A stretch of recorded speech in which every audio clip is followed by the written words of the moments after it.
முழங்காலுக்கிடையில் தலையை புதைத்து சத்தமே இயலாமல் உடல் குலுங்க குலுங்க அழும் அம்மாவையே பார்த்தாள் தாமரை. மனசு பொங்க தாயின் அருகே அமர்ந்து அவள் கண்ணீரை துடைத்தாள். உதடுகள் துடிக்க நடுங்கும் கரங்களினால் ஆதுரமாய் மகளின் கைகளை பற்றினாள் இந்திரா. அழாதம்மா என்றாள் தாமரை. அடுத்த கணமே அடக்க மாட்டாமல் வெடித்து சிதறிய சத்தம் கேட்டு உள்ளே இருந்து ஓடி வந்தன தேவகி அம்மாளும் சந்துருவும். ஏ தாமரை, உனக்கு எத்தனை முறை சொல்றதுடி, அவகிட்ட போகாதன, அவ ஒரு பைத்தியம்டி, எந்திரி இந்தள முதல்ல என்று அதட்டினாள் தேவகி அம்மாள். இப்படி வா தாமரை என்றான் கண்டிப்பான குரலில் சந்துரு. இருவரையும் சட்டை செய்யாமல் தாய்மையின் கனிவுடன் அம்மாவின் தலையை தோளில் சாய்த்து அவள் கன்னங்களை வருடினாள் தாமரை. பாத்தியாடா உன் பொண்ணோட திண்ணகத்தை, இந்த பைத்தியக்காரி எந்த நேரத்தில் என்ன செய்வாளோன்னு நானே பயந்துக்கிட்டு கிடக்கிறேன். இதில் நாள் முழுவதும் இதே கதைதான். நான் உன் பொண்ணை கவனிப்பேனா இல்லை வீட்டு வேலையை பார்ப்பேனா என்றாள் தேவகி. தாமரை, அவ பக்கம் போகாதேன்னு சொல்லியிருக்கேன்ல, நீ ஏன் மறுபடியும் அங்கேயே போற, எந்திரிமா என்று சொன்னான் சந்துரு. ஆஹாஹா, அப்படியே உன் பொண்ணு உன் பேச்சை கேட்டுற போறா பாரு.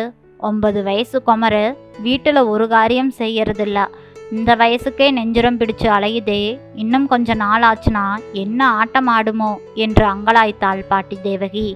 அம்மா, நீ கொஞ்சம் சும்மா இரிய என தாயை அதட்டினான் சந்துரு. நான் வேணா பேசலப்பா, ஆனால் ஊர்வாயம் மூட முடியுமா? இன்னைக்கோ நாளைக்கோ இவ பெரியவள் ஆயிட்டானா கல்யாணம் பேசணும்.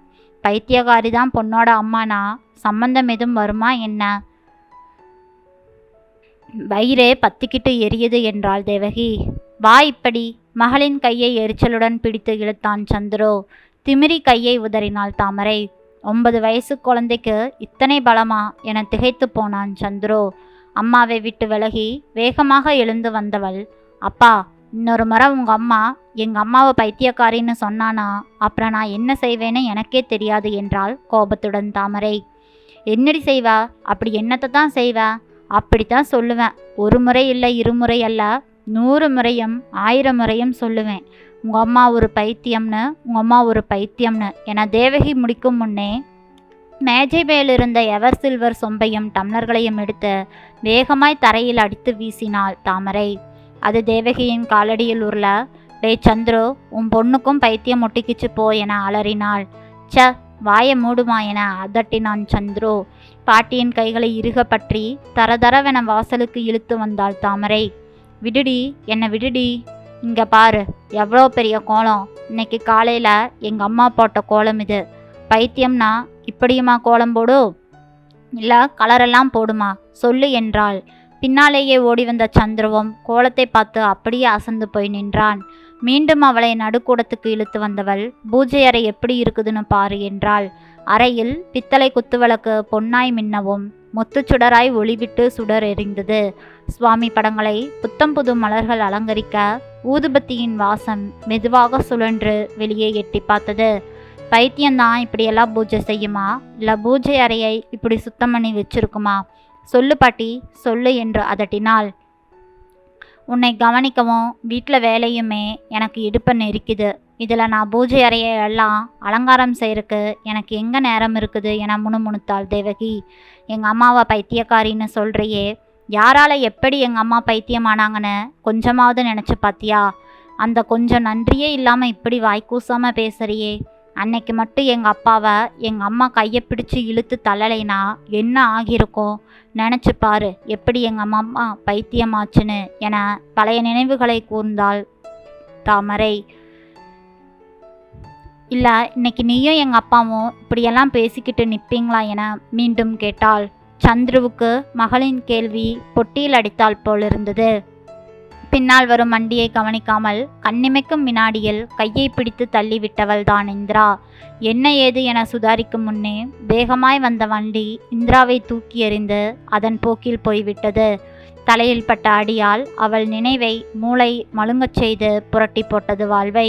இயல்பாக இல்லாமல் சிரிப்பதும் பாத்திரங்களையெல்லாம் வீசுவதும் எதிர்பட்டவர்களை அடிப்பதுமாகவே பயந்து போய்விட்டான் சந்துரு. அக்கம் பக்கத்தவர் நச்சரிப்பில் சேர்ந்து கொள்ள மனநலம் காப்பகம் அனுப்பப்பட்டாள் இந்திரா. இதோ இன்றுடன் 4 ஆண்டுகள் கழித்து வீடு வந்தவளை பைத்தியக்காரி பட்டம் விடாமல் வரவேற்றது. நலம் விசாரிக்க வந்தவர்கள் எல்லாம் கூட எட்டு நின்று வேடிக்கை பார்ப்பதும் தேவகியிடம் குசுகுசுவென பேசுவதும், பத்ரம் தேவகி ஜாக்கிரதை, பைத்தியத்துக்கு வைத்தியம் ஏது என்பதும் இந்திராவின் காது படவே எல்லாம் நடந்தது. சாதாரண செயல்கள் கூட இந்திரா செய்யும் பொழுது அதற்கு பைத்தியம் என்ற வர்ணம் பூசப்பட்டு விமர்சனத்துக்கு உள்ளானது. சிரித்தாலோ, பேசினால், நடந்தால், உட்கார்ந்தால், ரசத்தில் உப்பு தூக்கலானால் பைத்தியம் என்ற சந்தேகம். எதிர்வீட்டு பாப்பாவுக்கு கையை நீட்டினால் எதிர்வீட்டுக்காரிக்கு சந்தேகம். தெருவில் இறங்கி கோலம் போட்டால் அடுத்த வீட்டு பெண்ணுக்கு சந்தேகம். இந்திராவுக்கு சூழலே பெரும் சித்திரவதையாக இருந்தது. தாமரை ஒருத்தி மட்டும்தான் கொஞ்சம் இயல்பாக இருந்தாள். 5 வயது குழந்தையாக விட்டு போனவளை இன்று 9 வயது சிறுமியாக பார்க்கிறாள். தாமரையும் முதலில் ஒட்டவில்லைதான், மெல்ல இயல்பாகி விட்டாள் அம்மாவுடன். தாமரையோ தாயின் அத்தியந்த தோழியாகிவிட்டாள். அம்மாவின் சுகம் தாமரைக்கு வேண்டியிருந்தது. அப்பா, அன்னைக்கு டாக்டர் என்ன சொன்னாரு? அம்மா பூரணமாக குணமாகி நார்மல் ஆயிட்டாங்க. ஆனால் பழைய நாட்களை ஞாபகப்படுத்துகிற மாதிரி நடந்துக்காதீங்க. முடிஞ்சா புது வீட்டுக்கு குடி போயிருங்க. கொஞ்ச நாள் ஆனதும் பழகிடும்னு சொல்லி குறிப்பாக பைத்தியம்ங்கிற வார்த்தையை மட்டும் சொல்லிடாதீங்க. அது மனசை ரொம்ப பாதிக்கும்னு சொல்லலை. ஒருவேளை உங்களுக்கு இப்படி ஒரு நிலை ஏற்பட்டிருந்தா எங்கள் அம்மா உங்ககிட்ட இப்படித்தான் நடந்துக்குவாங்களா? உங்களை யாராச்சும் பைத்தியம்னு சொல்லத்தான் விட்டுருப்பாங்களா? நீங்களே ஏன்பா இப்படி இருக்கீங்க? அம்மா பாவம்ப்பா, எவ்வளவு கஷ்டப்பட்டுட்டு இருக்காங்க. நாம தானே அவங்களுக்கு துணையாக ஆதரவாக இருக்கணும். நாம் காட்டுற அன்பும் ஆதரவும் தானே அவங்களுக்கு தைரியம் தரும் என்றாள் தாமரை. சந்துருவுக்கு யாரோ பளீர் பளீர் என கன்னத்தில் அடித்தாள் போல் இருந்தது. தாமரையையே வைத்த வெளி வாங்காமல் பார்த்தான்.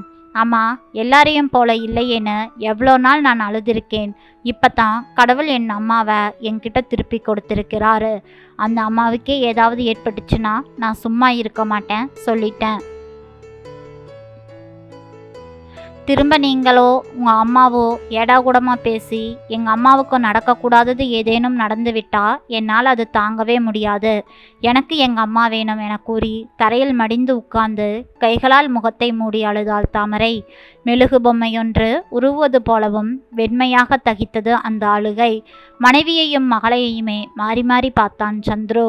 அகிலத்தின் அத்தனை அழுகையும் தன் முன்னே பிரவிப்பது போன்ற உணர்வில் தள்ளாடினான்.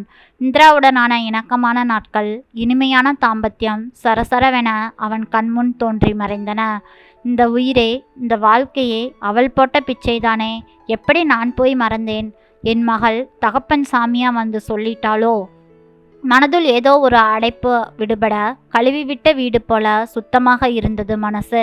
ஜன்னல் திறந்ததும் வெளிச்சமும் காற்றுமாய் ஜிலுஜிலுவென வருவது போல் மனசு ஊஞ்சலாடியது. தாமரையை நெருங்கி உச்சி முகந்து முத்தமிட்டு தன்னோடு அணைத்து கொண்டாள் இந்திரா. கண்கள் பணிக்க தரையில் அமர்ந்து ஒரு கையில் மகளையும் மறுகை நீட்டி மனைவியையும் இழுத்து தன்னோடு அணைத்து கொண்டான் சந்துரு. மகளின் நெற்றியில் முத்தமிட்டான். மகள் நிமிர்ந்து பார்த்து பூவாய் சிரித்தாள்.